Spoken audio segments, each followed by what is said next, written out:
ఈ సంవత్సరం అంతట్లో ఎన్నిసార్లు పడిపోయినా, ద్రోహులమైన, చెరుపు చేసినా, తిట్టినా, ఆయన కాదన్నట్లుగా ప్రవర్తించిన, బైబిల్ చదవడం మానేసిన, ప్రార్థన చేయడం మానేసిన, మందిరం ఎగురు కొట్టిన, ఇంకెన్ని ఇలాంటివి చేసినామో నాకంటే మీకే బాగా తెలుసు అనుకుంటా.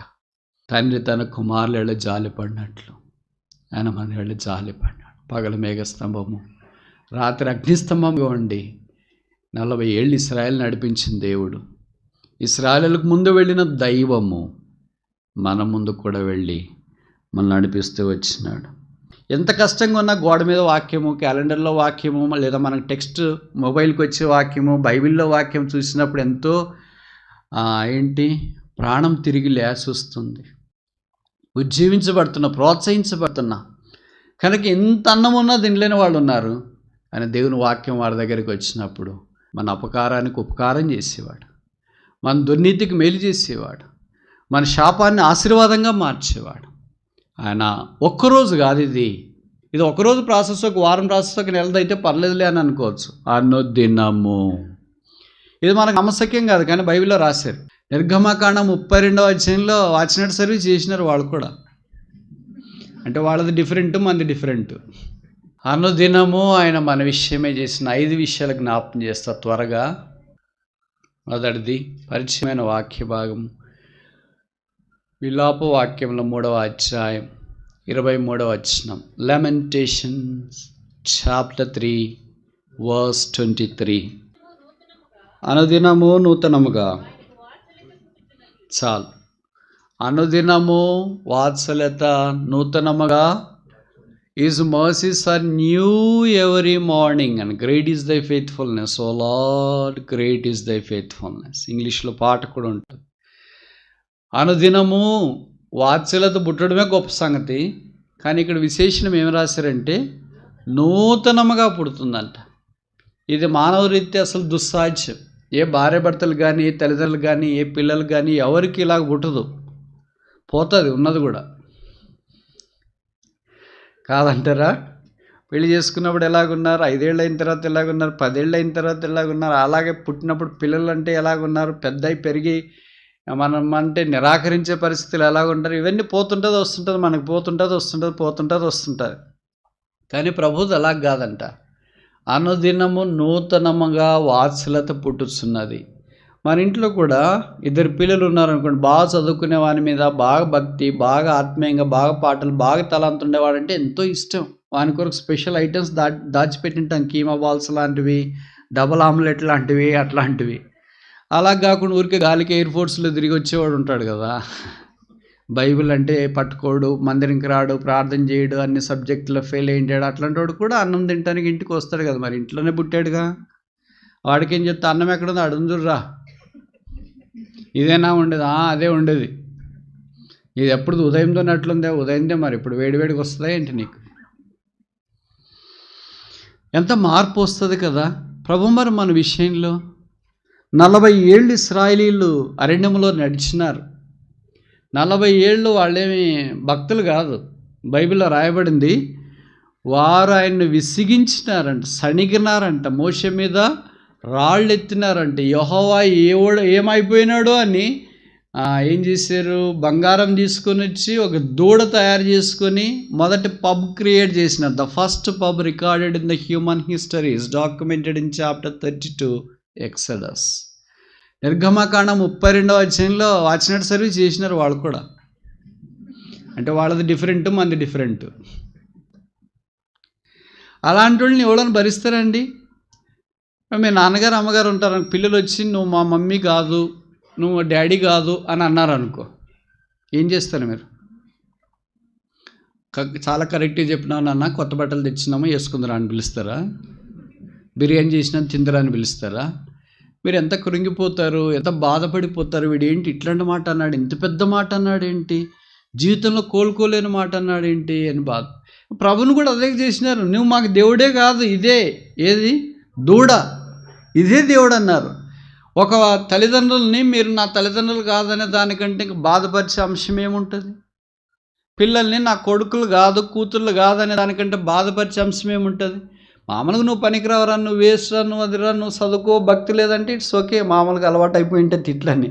కానీ నువ్వు నా తండ్రే కదా, నువ్వు నాకు తల్లే కదా, నా కొడుకే కదా, నువ్వు నా కూతురే కదా అంటే అంతకంటే బాధ ఏముంటుంది. ప్రభుని అలాగ బాధించిన వారు 40 ఏళ్లలో ఏ రోజు వాళ్ళకి నీళ్లు లేకుండా చేయలేదు, ఏ రోజు వాళ్ళకి భోజనం తక్కువ చేయలేదు. ప్రతిరోజు నీళ్ళు వచ్చినాయి. మీరు ఖచ్చితంగా కరెక్ట్గా చేతులు ఎత్తండి. 40 ఏళ్ళుగా మీరు ఒక ఫ్లాట్లో ఉంటే ప్రతిరోజు మీ ట్యాబ్లో నీళ్ళు వచ్చినాయా, ఆగిపోయినాయి ఎప్పుడైనా? 40 ఏళ్ళుగా మీరు పెళ్ళైన తర్వాత కానీ, తర్వాత పిల్లలు ఇంత ప్రాసెస్లోన కరెక్ట్ సమయానికి 3 పూట్లు మీ ఇంటికి భోజనం పెట్టినారా లేదు? చేయొద్దండి. ఎవరు చేయలేరు అట్లా, ఎవరి చేత కాదు. ఏదో ఒక పూట స్కిప్ అవుతాం, వారంలోనే ఒక పూట స్కిప్ అవుతాం. లేటుగా లేయడము, బాగలేకపోవడము, సమస్యలు ఉండడం, కరెంటు పోవడము, ఏదో ఒకటి స్కిప్ అయితేనే ఉంటాం. మనం 2 పిల్లలుండి భార్య భర్తలు అయ్యుండి కరెక్ట్ 3 పూట్ల వారంలో తినలేకుండా ఇన్ని ఇబ్బందులు పడుతుంటే 6 లక్షల కాలబలానికి దేవుడు ప్రతిరోజు ఉదయం అన్నా కురిపించినాడు. వేసవికాలమైనా, వర్షకాలమైనా, గాలికాలమైనా, ఎండాకాలమైనా, ఆ కాలమైనా, ఈ కాలమైనా, ఏ కాలమైనా కురిపించినాడు. ఒక్క పూట కూడా పస్తలేదు. ఎందుకంటే వాత్సల్యత ఎక్కడుంటుంది? అనుదినము ఆయన మన విషయమే వాత్సల్యత. ఇశ్రాయేలీలు మెడను వంచనివారు, లోబడనొల్లని ప్రజలు, స్టిఫ్ నెకెడ్ పీపుల్. అలాంటి వారిని ఆయన కాపాడి భద్రపరిచి వాత్సల్యత చూపించిన. మన విషయంలో కూడా అంతే కదా. ఈ సంవత్సరం అంతట్లో ఎన్నిసార్లు పడిపోయినా, ద్రోహులమైనా, చెరుపు చేసినా, తిట్టినా, ఆయన కాదన్నట్లుగా ప్రవర్తించిన, బైబిల్ చదవడం మానేసిన, ప్రార్థన చేయడం మానేసిన, మందిరం ఎగురు కొట్టిన, ఇంకెన్ని ఇలాంటివి చేసినామో నాకంటే మీకే బాగా తెలుసు అనుకుంటా. అయినా ఆయన వాత్సల్యత విషమంతా తగ్గకపోగా నూతనంగా జరుగుతూనే ఉంది, పెరుగుతూనే ఉంది. ఇది సాధ్యమా? ఇదే క్రీస్తు ప్రేమ, ఇదే దైవ ప్రేమ. ఆ ప్రేమను బట్టి కాలం సంపూర్ణమైనప్పుడు లోకరక్షకుడు యేసుప్రభువు వారు మన కొరికి భూమి మీదకి వచ్చినాడు. శిలువ మీదకి వెళ్ళాడు. తల మీద ముళ్ళ కిరీటం, ముఖం మీద ఉమ్మి, చేతుల్లో మేకులు, దేహంతా కొడ దెబ్బలు, ప్రక్కలో బల్లెపోటు, కాళ్ళల్లో మేకులు, శిలువలో దీనంగా, దరిద్రుడిగా, రిక్తుడిగా చేయబడి, వేలాడదీయబడి, చనిపోయి, సమాధి చేయబడి, తిరిగి 3వ దినాన్ని లేచి పరలోక స్థలాల్లో ఆసునైన లోకరక్షకుని యొక్క ప్రేమ పాపాత్ములైన మన కొరకు కాదా? తిరుగుబాటు చేసిన మన కొరకు కాదా? వంచన చేసిన మన కొరకు కాదా? ద్రోహులమైన మన కొరకు కాదా? చెరుపు చేపిల్లలమైన మన కొరకు కాదా? కాడి కిందకి రాని ఎద్దు వలె ఉన్న మన కొరకు కాదా? సాలలోనికి రాకుండా పశువు వలె ఉన్న మన కొరకు కాదా? దొడ్డిలోనికి రాకుండా ఉన్న గొర్రెలు అంటే మన కొరకు కాదా? తెప్పైన వెండి నాణ్యాలు అంటే మన కొరకు కాదా? తెప్పైన కుమారులు అంటే మన కొరకు కాదా? ఆ ప్రేమతో సాటైన ప్రేమ ఏముంది? ఇది మన ఊహకు, జ్ఞానమునకు మించింది. అన్నో దినము, ఎవ్రీ డే. ఇది లిటరల్గా నమ్మడము ఎంత కష్టం కదా. ప్రతిరోజు ప్రతిరోజు ప్రతిరోజు కనుక his mercies are new every morning. ప్రతిదినము ఆయన వాత్సల్యత నూతనంగా పుట్టింది. రెండవది ఇక్కడే చూస్తాం, 68:19. అనుదినము ఆయన మా భారము. ఇక్కడ భారము అని రాసినారు, కానీ English Bible loaded us with benefits. ఉపకారముల చేత అనుదినము భరిస్తున్నాడంట, లేదా నింపుతున్నాడు. లోడింగ్ మీకు తెలుసు కదా, చాలామంది కంప్యూటర్స్ వాడుతుంటారు అనుకో. మనం ఏదైనా ఫైల్లో అది ఇది క్రియేట్ చేస్తుంటే ఒక సర్కిల్ పడి లోడింగ్ అని మెసేజ్ వస్తుంది, వెయిట్ అని. అలాగే ప్రభు మనల్ని ఏం చేస్తున్నాడు? ప్రతిరోజు loading. Loading with what? Not with curse. శాపంతో లోడ్ చేయట్లేదు, అన్యాయంతో లోడ్ చేయట్లేదు, ఖాళీతనంతో లోడ్ చేయట్లేదు. Loading us with benefits. ఉపకారములతో ఆయన మనం లోడ్ చేస్తాడు. ఎవరైనా ఇలాగ చేస్తారా? ఉపకారానికి అపకారం చేసే లోకం ఉంది, కానీ అపకారానికి కూడా ఉపకారం చేసేవాళ్ళు ఉన్నారా? మీకు తెలుసు కదా, లోకంలో 3 రకాలైన ప్రజలు ఉంటారు. మొదటి రకం ఏంటంటే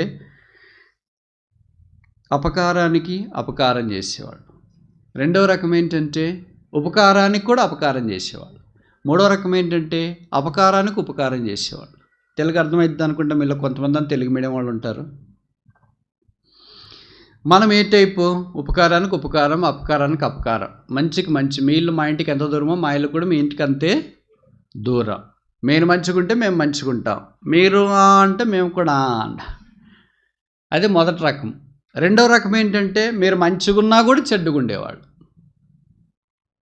మూడో రకం ఏంటంటే మీరు చెడ్డగున్నా కూడా మంచిగా ఉండేవాళ్ళు. మొదటి 2 రకాలు మనకు సంబంధించింది. ఆఖరి రకం దేవుడిది. మన అపకారానికి ఉపకారం చేసేవాడు, మన దుర్నీతికి మేలు చేసేవాడు, మన శాపాన్ని ఆశీర్వాదంగా మార్చేవాడు. ఆయన ఒక్కరోజు కాదు, ఇది ఒకరోజు ప్రాసెస్, ఒక వారం ప్రాసెస్, ఒక నెలదైతే పర్లేదులే అని అనుకోవచ్చు. అనుదినము, ఇది మనకు నమ్మశక్యం కాదు, కానీ బైబిల్లో రాశారు. అబద్ధం ఆడనేరని దేవుడు రాసిన మాట ఇది. ఇది ఎన్నికల మేనిఫెస్టో కాదు, లేకపోతే ఎవరో మెసేజ్లు పంపించింది కాదు. ఎవరో మామూలుగా మాట్లాడుకుంటుంటారు కదా, అబ్బాయిలు అమ్మాయిలు కానీ భార్య భర్తలు కానీ, ఐ లవ్ యూ డైలీ అని. అంత ఫాల్స్, అది అబద్ధం. I cannot live without you, అది ఇంకా అబద్ధం. అలాంటి అబద్ధాలు కాదు దీంట్లో రాసింది. ఇది వాట్సాప్ కాదు, సోషల్ మీడియా కాదు. This is the word of God. ఇది దేవుని వాక్యం. అనుదినము ఆయన మన భారము అంటే భరిస్తూ మేలులతో నింపుతున్నాడు. ఇంకోటి చూసి ముగిస్తామా? మత్తయి సువార్త 6వ అధ్యాయము 8వ వచనం. మత్తయి సువార్త 6వ అధ్యాయము 8వ వచనం లేదా 11వ వచనం చూస్తాం. 6:11, మాథ్యూ చాప్టర్ 6 verse 11. చాలు. Give us our daily bread, not weekly bread. ఇది రేషన్ కాదు వారంకోసారి ఇచ్చేది, లేదా క్రిస్మస్ అదేమంటారు దాన్ని, రంజాన్ తోఫా, క్రిస్మస్ సర్కిల్ కాదు, సంవత్సరంకి ఒకసారి ఇచ్చేది సంచిలో పెట్టి. ఈ గివెత్ us డైలీ బ్రెడ్, అనుదినమో ఆహారం ఇస్తున్నాడు. భౌతికమైన ఆహారం మాత్రమే కాదు, పరసంబంధమైన ఆహారం. అందుకే మత్తయి 4:4 చెప్పబడింది, మనుషుల రొట్టె వల్ల మాత్రమే కాక దేవుని నోటి నుండి వచ్చు ప్రతి మాట. ఒకవేళ దేవుని వాక్యమే లేకపోయింటే మనం ఏమైంటాం మీరు ఊహించండి. ఈ ఇబ్బందికరమైన దినాల్లో ఎంత కష్టంగా ఉన్నా గోడ మీద వాక్యము, క్యాలెండర్లో వాక్యము, లేదా మనకు టెక్స్ట్ మొబైల్కి వచ్చే వాక్యము, బైబిల్లో వాక్యం చూసినప్పుడు ఎంతో ప్రాణం తిరిగి లేసొస్తుంది. ఉజ్జీవించబడుతున్నా, ప్రోత్సహించబడుతున్నా. కనుక ఎంత అన్నం ఉన్నా తినలేని వాళ్ళు ఉన్నారు. ఆయన దేవుని వాక్యం వారి దగ్గరికి వచ్చినప్పుడు కుదుట పడి ధైర్యం తెచ్చుకొని ఈ యాత్రలో సాగిపోయి ఇంత దాకా వచ్చినారు. లేకపోతే చేపలన్నీ ఖాళీగా ఉండేవి. స్టేజ్ ముఖ్యంగా నేను ఉండేవాడిని కాదనుకున్నా. ఆయన మన అపరాధాలను బట్టి శిక్షిస్తే, మన దోషాన్ని బట్టి శిక్షిస్తే, మామూలు మన పిల్లలకు చెప్తుంటాం కదా, ఈరోజు నువ్వు కడతావు అక్కడి నేర్చుకోలేదు, నీకు టిఫిన్ లేదు ఖర్చు అని, ఈరోజు నువ్వు బైబిల్ చదవలేదు నీకు భోజనం ఖర్చు అని. అలా ప్రభు కూడా మనకి చెప్పినాడు అనుకో, ఈరోజు నువ్వు పలానా ఆత్మీయమైంది చేయలేదు కనుక నీకు భోజనం కట్ అంటే, షుగర్ బీపీ పేషెంట్లు ఏం కావాలి, ఎప్పుడో పోయింటారు వాళ్ళు. ఎందుకంటే అన్ని కట్టలు పెడితే ఇంకెక్కడా, అసలు వాళ్ళకి ఎంత బలహీనం అయిపోతుంది, చదవటానికి కూడా కళ్ళు కనపడు, బైబిల్ చదవటానికి కూడా. ఇంకెవరైనా పిల్లలు నేను చదువుతాను లేడు అంటే వాళ్ళు చదివింది కూడా చెవులు కినపడు. బలహీనత అంత తీవ్రంగా ఉన్నా తండ్రి తన కుమారుల జాలి పడినట్లు ఆయన మన వెళ్ళి జాలి పడినాడు. పగల మేఘస్తంభము, రాత్రి అగ్నిస్తంభంగా ఉండి 40 ఏళ్ళు ఇశ్రాయేలు నడిపించిన దేవుడు, ఇశ్రాయేలుకు ముందు వెళ్ళిన దైవము మన ముందు కూడా వెళ్ళి మనల్ని నడిపిస్తూ వచ్చినాడు. మనకు 3 విషయాలు జ్ఞాపం చేయబడ్డాయి. ప్రభువు స్తుతి నొందను గాక. మొదటిది, అనుదినము వాత్సల్యత చూపించినాడు. రెండవది, అనుదినము మేళ్లతో లేదా ఉపకారములతో నింపినాడు, భారం భరించినాడు. మూడవది, అనుదినము ఆహారం ఇచ్చినాడు. అంటే భౌతికమైనది మాత్రమే కాకుండా ఆత్మీయమైన వాక్యం అనే మన్నాతో ఆయన మనల్ని పోషిస్తూ వచ్చినాడు. ప్రభువు స్తుతి నొందను గాక. కనుక చేరవచ్చిన సమాజము ఆయన ఎదుట సాగిలపడి, ప్రభువా నేను అనుదినము పాపం చేసినాను, నీ వాత్సల్యత తగ్గిపోలేదు. నేను అనుదినము కీడు చేశాను, నీ ఉపకారాలు తగ్గిపోలేదు. నేను అనుదినము నీ వాక్యము చదవటానికి మనసు పెట్టలేదు, కానీ నీవు అనుదినము నాకు ఆహారం ఇచ్చి బ్రతికించినావు. ఇంత ప్రేమ శిలువ మీద చూపించినావు. ఎవరు చూపిస్తారు ఇది? నీకు మాత్రమే ఇది సాధ్యం. అందుకో నా ఆరాధన, మన ఆరాధనల సింహాసనం మీద ఆ రక్షకుడు ఆశిండగనట్లు సహాయం చేయను గాక.